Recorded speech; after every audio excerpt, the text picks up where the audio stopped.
Hello, kind citizens. It is I, the good brother, reporting to you live for another episode of Area 757 TV, y'all. And again, we are in season 3 now. It's a lot happening, so it's my job to keep y'all caught up for those that don't follow it every day. So I got y'all. We're going to have a lot of action-packed things to go over in this episode. It's going to be a longer one, so sit back, relax. I got new cameras and stuff, new apps I'm using, so trust me, you're going to get all this, y'all. I'm going to break down everything from, me holding Trump accountable, saying he needs to disclose within 60 days, and I'm going to give you the why behind it. I'm going to show highlights from Stephen Bassett that went on Vetted podcast, which I love, with Patrick, where he actually did this right after the hearings and stuff, where he was like, Trump will be the disclosure president within 60 days. So that's why I'm giving him time. I'm going to be fair. I know Trump is a busy man renaming, the Gulf of America and locking up illegals, building concentration camps. He has a lot of other things to get to. So that's why I'm going to be fair and give him 60 days, but we'll get into that. I'm also going to get into the TMZ UFO Revolution Season 2 with Jeremy Corbel, which was amazing. I'm going to show highlights from the recent episode of Weaponized, where he was going over some of the shenanigans that happen in Congress with some of these Republicans, like I've been saying, trying to shape the UFO narrative, which I am scared of. So I'm going to be covering that. And also I'm going to get into the latest whistleblower, Jake Barber, with the egg video. Some people loved it, some people hate it. But once you do your research in UFO history and lore with these eggs, y'all, it is something powerful with that. So I'm going to be covering all that. But before I do that, y'all, I'm going to take a quick moment to pat myself on the back. The reason why I said, starting New Year's, actually I did it before New Year's, where I was going to do a 30-day cleanse. No drinking, smoking, no sex. I'm actually going to live like a monk, basically, and I'm proud of myself. I did it. I was never a heavy drinker. I was more of a smoker, and I'm glad, y'all. You have to do this. Sometimes you got to just clear your brain and your body, y'all, especially with all the chemicals they're putting in weed nowadays. Trust me, when I first stopped, I get it. I felt like Pookie. Back sweats, it ain't easy. And my life is stressful, just like y'all, between my job, relationships, heartbreak. I went through a lot. So I had every reason to light it up and smoke, but I did not. And I'm super proud of myself, y'all. And you can do it too. Take some time. I ain't mad if you smoke. Trust me, I get it. But do it in moderation. You can't be smoking all day, every day, doing work, before you doing events and stuff. So it's just good that my mind is clear. I love it. You got to open up that pineal gland up there, y'all. And the dreams I've been having, lucid, y'all, deep level shit. And even with my meditation, so even with my workout in the gym. So I ain't saying you got to stop forever. I ain't saying I'm done forever. I think I am definitely cutting back on the drinking. I think more of the drinking will just be like celebratory champagne and stuff. Maybe mimosas during brunch, but all that shot for shot I used to do the pregame, and that just ain't me no more, man. And even the smoking, it'll be in moderation. I ain't saying when I'm a smoke again, I might keep it going for another 2 months or whatever, but it'll be more celebratory. So if I can do it, you can do it. Yes, it will be hard, especially for the heavy smokers, especially some of my friends and family that get it in all day, every day. But once you stop, y'all, and allow your body and brain to breathe, you're going to channel new things, and you'll see. So I'm looking radiant. The boy looking good right now. I see the difference. So I just wanted to pat myself on the back.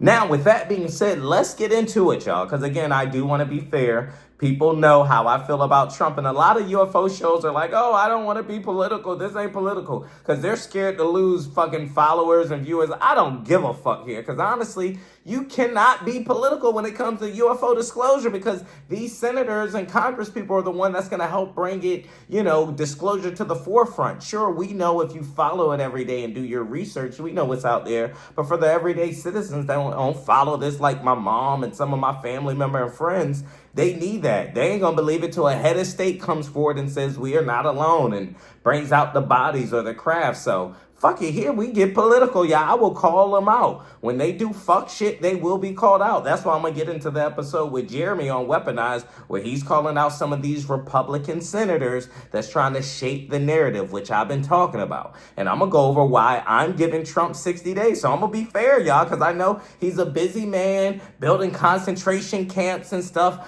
putting tariffs on Canada and all this other shit. A lot of other things he's doing other than what he said he would do. But I'm going to be fair and give him 60 days before I start going the fuck in. Because this man has already been sworn in. He's already did 4 years.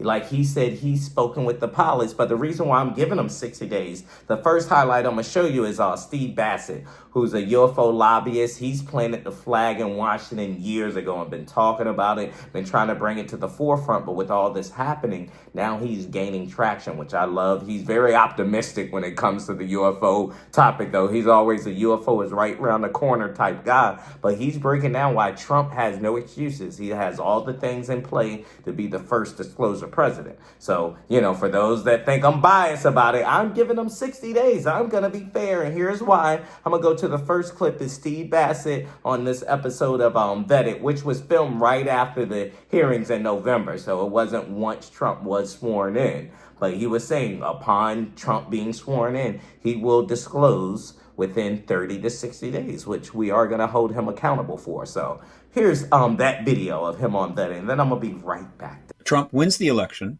and he's coming back. Yep. This time he's coming back into a very different situation. During his campaign, he was asked many times about the UFO issue. The only other presidential candidate or president who was asked more about this issue was Hillary Clinton. Yeah. And while his responses are limited and not expansive, they have generally been positive. He even brought it up on the Joe Rogan show, which has now been seen by, several billion people. All right. And so and not only that, people around him have brought it up. In other words, the issue has caught up with the MAGA world. Sure. Right? The second thing is that unlike the first time around, the people that are, quote, running the swamp, I guess you could say, many of which were carryovers that were, because he couldn't replace them, who eventually, though, it didn't work out. This time it's all his people. So the Secretary of Defense is going to be his man. The CIA director, his man. The Director of National Intelligence, all the way down the line.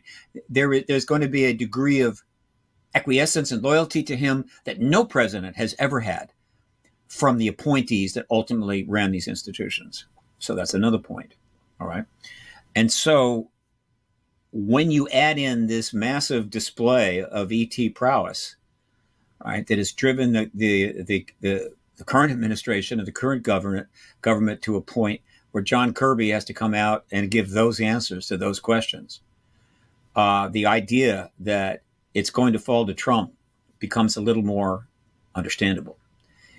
He has no limitations, and as my call on this, and again, it always ends up being interpreted as a absolute prediction. I mean, I've talked to some ancient warrior in the past or the future, and they've told me, no, it's not that. It's that I'm making a call now for people to consider as they contemplate how they're going to, schedule their vacations. Sure. Is you that think he will be the disclosure president, essentially? Yeah, within the first 30, maybe 60 days. Okay. And the reason for that is that the movement, right, the truth movement, I guess you could say, the disclosure movement right now, at one point was led by the Intelligence Committee, which essentially is where the 4 tranches of legislation came from. And several of the hearings, though they were limited. Yeah. Because of 2 significant hearings and a lot of public statements, the current disclosure movement is being led by a very conservative group in the House of Representatives. Yeah. Now all of the committees are going to be chaired by Republicans, and they're so that it basically lands set it up for Trump, right in Trump's hands. And not only that, but he's got more latitude. He's got a much larger range of attitude. You do anything he wants. I mean, he hasn't even president. He's talking about annexing Greenland and changing the Gulf of Mexico, Gulf of America. So is he capable of being the disclosure president? You bet he is. And so that's why I'm making that call. The stars have all aligned for Donald Trump to end up ending this truth embargo finally within the first 30, 60 days after Roswell. Do you think if it doesn't happen within this first 30 to 60 days, do you think it's not going to happen? Does that make sense? No. Like if it doesn't happen this early, no way. Or it could still be on the table no matter what. Or do you think as his term goes, it's less likely? I don't know. If everything that I've just discussed is not enough to get it triggered in the first 60 days, you're going to have to wonder why. But there's another factor here. Why? Yeah. I The hear you. disclosure movement continues, right? I mean, I'm going to Sure. dive in deeper. Danny Sheen's Sure. going to dive in even deeper. The podcasters are going to even more. Sure. I mean, it's possible. Not going to stop. The only thing that could maybe slow it down is that he actually went out of his way and gave a very solemn statement from the Oval Office that he called here, called there, checked here, checked there, and there's no ETs here. It's completely not there. There's nothing there. It's all a mistake. That's If he interesting. were to do that, it might slow it down. That's a fair point. We've talked a lot in our Discord open mics on Vetted. We have conversations every day in there, and I remember us bringing up I made a point one time that I thought the best way to get Donald Trump to come out with this sort of statement, this disclosure, would be to I don't know why anyone, just convince Donald Trump, hey, you will be the greatest president in the history of mankind. You will be remembered forever. Hit his ego. Hit up his ego. You come out as the president or human that discloses, right, we're not alone in the universe, and we're not alone on this planet. I don't know how you don't go down as literally the greatest president of all time. I've been saying that for 29 years. I was 20 some years ago. I was saying the head of state that does this goes down one of the greatest of all time. That's been out there for a very long time. Absolutely. Did it ever come across his But desk? Trump's ego that's how you could play to him, right? Like more than anybody, he is looking for that sort of attention. And All right, so you just heard from Steve Bassett again, and if you do your research on him, he's a UFO lobbyist that has been in the field for years, back when people used to laugh at it, in Washington. Now he's more respected, is taken seriously. He works behind the scene with New Paradigm Institute, Danny Sheehan, somebody I respect. So that's why, out of respect for the OGs that have been doing this a long time, I am going to give Trump 60 days. But again, after 60 days, he's already had 4 years. He's been sworn in on these secrets. He's spoken with pilots and people in the, UFO community that he says are very believable. So that's why I'm giving him time, because I know he's a busy man. There's a lot happening in our airspace right now. But after 60 days, and count it down, he was sworn in on January 20th. So I'm giving him till March 20th. And trust me, I got plenty of clips where I'm going to use Trump own words against him. So it's going to start, like he said, even if it doesn't happen within 60 days, disclosure doesn't start the movement. And even with this latest release from his press secretary, where the bullshit's already starting, y'all. Well, I've been eating people up on Reddit. All the Trump, but he's going to do it this time. Trust me, the wars I fight on Reddit, y'all. You think I go in on Facebook and on my Instagram, y'all. Reddit is a battlefield. You got to have your facts together on Reddit, or you will be getting eaten for breakfast, y'all. It's like a boot camp for debating people and stuff, and the way the bots come at you and people. So trust me, even they are already going crazy after the first press secretary conference regarding these drones. He's already doing the bullshit. Remember when he had the first one? On day one, I'm going to tell you what's happening, and this is already bullshit. Oh, yeah, let me go to a quick highlight of that, which she said regarding these drones. Listen to this bullshit, and notice how she tried to drop it amongst other news. Oh, yeah, the bullshit's already starting, y'all. Let's go to what his press secretary said. This will be real quick, and I'll be And before right I back. turn to questions, I do have news directly from the President of the United States that was just shared with me in the Oval Office. From President Trump directly, an update on the New Jersey drones. After research and study, the drones that were flying over New Jersey in large numbers were authorized to be flown by the FAA for research and various other reasons. Many of these drones were also hobbyists, recreational, and private individuals that enjoy flying drones. In time, it got worse due to curiosity. This was not the enemy. A statement from the President of the United States to start this briefing with some news. And with that, I will turn it over to questions. All right, so you just heard from Trump's new press secretary, and Maury's lie detector test determined that was a lie. Y'all, they're already lying, saying that the FAA approved this, and this was under the Biden administration where they were just doing research. Bullshit, y'all. It's already starting. No way, because these drone swarms have been happening for years. Over Langley Air Force Base here in Virginia, where I'm at, it's happened on the West Coast. Ships have been swarmed, nuclear sites. So again, this isn't something new. So the lies are already starting. But again, I'm going to be nice today. Again, I'm giving them 60 days for real disclosure before I start with I got a 3-part series I can do once the 60 days is up, because Trump again has already been sworn in. He's been told about these secrets and stuff. So don't worry, that video is coming. But I want to be fair, because people say I'm biased against Trump. So I'm gonna be nice today and just leave it at that, because I want to get into something else now. I want to get into the latest whistleblower, Jake Barber, who's coming forward with other whistleblowers regarding this egg video, where some people loved it and they get it, it's shot from the chopper view if you haven't seen it yet. And some people hated it. What I say is I love it, y'all. Thinking about it, you get to see it. And if you look at the history and lore with UFO, this egg has came up so many times, these egg-shaped craft, which I'm going to show you highlights from the Jesse Michaels show, because he just went up there with Logan Paul where he's going in depth a little bit. And think, when you seeing this stuff across the sky shoot around, it's super fast. But these egg-shaped craft has been in the history and lore forever. It's documented. It's drawings. It's ancient text. Speaking of this, it's actually episodes. So check this out. And this is from the Jesse Michaels interview. This is kind of new. And I would watch this in full, y'all. If you haven't seen it, it is amazing. I'm actually going to put a post in the highlights so you can actually go to Jesse Michaels' channel and check it out for yourself. But yeah, let's tap into this. This is super good.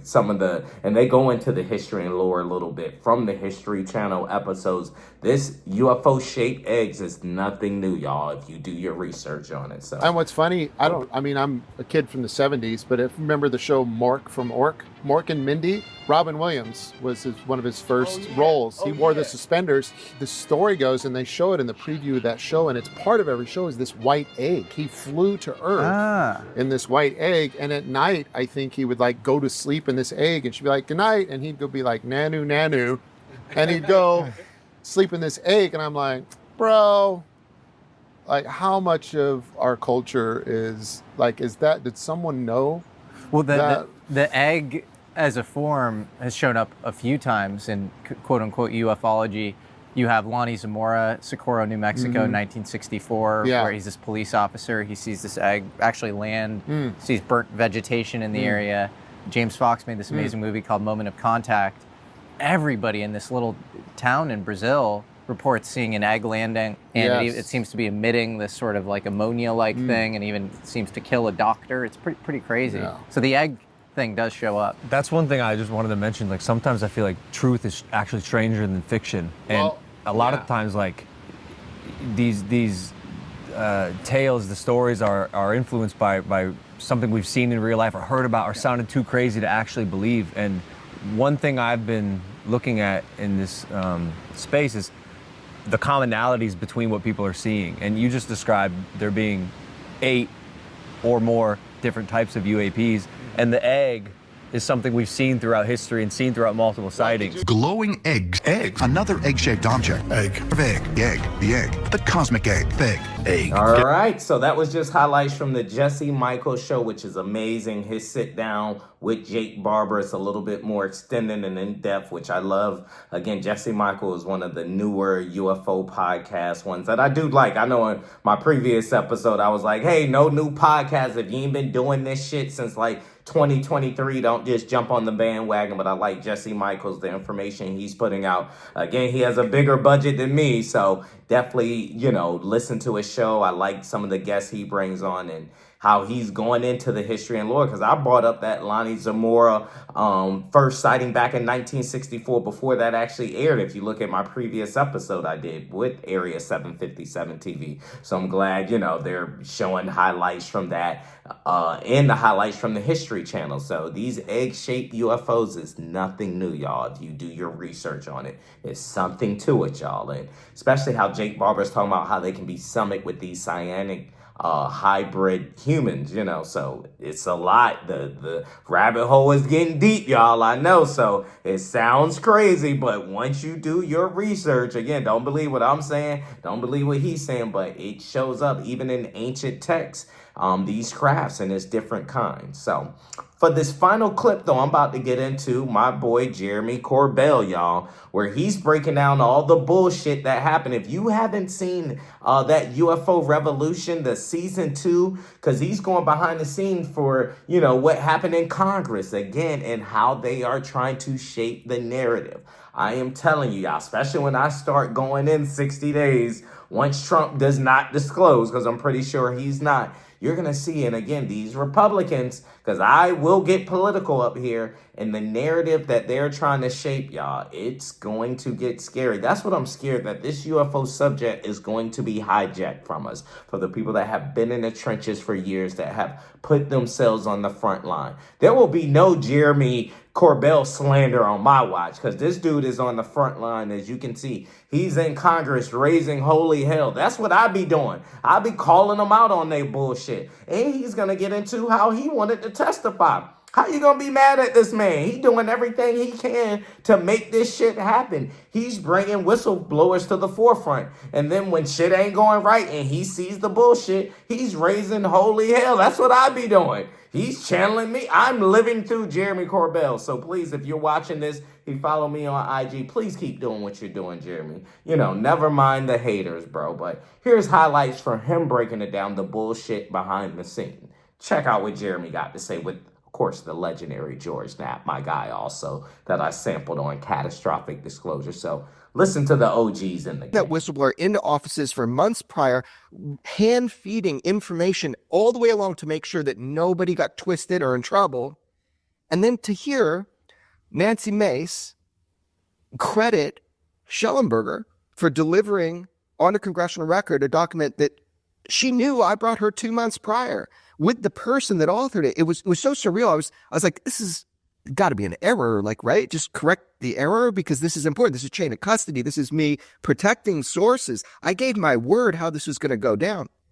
But what you're referring to, and this one really creeped me out, when she started saying, oh, I want to thank Michael Schellenberg for delivering a 12-page document to Congress, I knew that 12-page was the context page that I put on there. They put 12 pages on the congressional record after I called it out, and it was blank. Congress fabricated a fake 12th page on congressional record. Does that not raise alarms for people? It's almost hilarious. I mean, in a sense, Representative Mace says, thanks for this 12-page document, when in fact they'd already removed the top page, and it was only an 11-page document. And then the next day, in order to clarify that she didn't make a mistake, they added another page to bring it up to 12. It was preposterous. Unbelievable. They thought I'd just be silent about, look, and that's just one lie. That's the problem. If we have a system where people are supposed to trust it, and they're willing to change reality, just change a basic fact about whistleblowers coming in. What the fuck? So I see our usual whiners and gripers on various platforms who are saying, this is all about your ego. You want credit for it. It was so much more than that. I mean, we were involved in conversations with the House staff about that hearing for months, about what they wanted to do. They were asking us if we wanted to be part of it and what we could bring to the table. And we were ready to help them with any number of different bits of information and witnesses. You went to the trouble of bringing the guy who wrote the document, the Immaculate Constellation document, into 3 congressional offices. He was really ready to go on the record. He was ready to testify. It didn't happen. That's a big deal. Right. And so that's where it gets complicated. I was there representing, and look, that was the idea originally, was I was going to testify, and I have no NDAs, I have no allegiances. Like, here's the deal. I was going to say it like it is and bring either people in with me to testify or represent them until they're ready to show their faces. I mean, and then the moment they asked, okay, what do you have physically, tangibly that you could, put on record? All right, so you just heard from my boy Jeremy Corbel breaking down the fuck shit that happened behind the scenes. And again, if you go watch that TMZ, UFO Revolution, the second season, he's going in detail. You can see the document, how they lied, y'all. This man brought whistleblowers to the forefront, people with firsthand knowledge. He's giving you a behind-the-scenes look. So again, that's why I say no Jeremy Corbel slander will ever go down on my watch, because he's on the front line doing what I would be doing, calling out these fucking corrupt-ass politicians when they're doing this bullshit, y'all. So again, I know a lot of people can't be political. I can, and I'm glad he calling Nancy Mace out for the bullshit. Yes, she did actually sit on the chair of the hearing, but again, it was a lot of bullshit going on behind the scenes, and I like how he's speaking on how they're trying to shape the UFO narrative, which scares me, y'all. So again, a lot of podcasters don't want to be fucking political. I will be political and call them out on their bullshit. So again, Jeremy's doing what I would do. And this man wants to testify and they wouldn't let him. So again, I don't see how the idiots on Reddit can come for him ever, y'all. This dude is on the front line. Just how they try to come for me. I'm like, what the fuck do y'all do for disclosure? I done traveled to Area 51 myself. Been in the trenches. Snowed shit during Super Bowl weekend. I was out there. Check my YouTube. Shit, I done spent my own money for a video. Catastrophic disclosure. That shit wasn't cheap. So when people try to come for me on Reddit and shit, And again, no slander of the great George Knapp or Jeremy Corbel will ever happen on my watch, because y'all don't do shit. And this man is willing to testify before Congress and put his reputation and swear on the earth. What the fuck are you doing? So again, appreciate everything you do, big homie. Keep it up. Keep doing what you do. Don't let the haters get to you. And trust me, y'all, I am going to be active. As you see, I got new apps. We got new cameras and shit. Things about to get live. I got people hit me up in my DM, more intelligence officers wanting to come on the show. I got firsthand whistleblowers too, wanting to talk to me. I got people, abductees and the experiencers who I think get left behind because people aren't ready to have that conversation. Congress never brings them up where they're willing to come on my show and talk to me as well. So get ready, y'all. Season 3, I'm fucking turning up the heat again. The theme for this is we are getting fucking catastrophic. We don't give a fuck. So I appreciate everybody in the UFO community doing their job. Everybody's adding to it. And you got to follow the right people, y'all. And do your own research. You ain't got to believe me and everything I'm telling you. But for those that are doing the research, we know what it is. We know what's happening. It's time for us to push government for the truth. Again, Trump has already had 4 years. He's already been sworn in. Ask George Knapp, ask Ross Cohart. They'll break it down. And again, I've told y'all, actually, I'm going to be nice. I'm going to wait. But again, there will be other episodes. And he has 60 days. He was sworn in on January 20th. After that 60 days, the good brother is on his ass. Pause, no diddy. But you know what I mean. And I got video clips where I will use his own words against them, good people. But I'm going to go ahead and end it on this note. It's been a long episode. I appreciate those tuning in. The channel is going strong again. Don't forget my album, Exoplanet Music. It's available everywhere. The movement is going strong. I'm up to 740 active listeners on Spotify. I'm super proud of that, y'all. So, yeah, keep your eyes to the sky, y'all. That's all I got to say. And in the ocean, we are a water planet. There are a lot of underwater bases, y'all. So, again, shit is getting real. And again, in season 3, we will continue to get catastrophic on their ass. This is the Good Brother signing out. Peace out.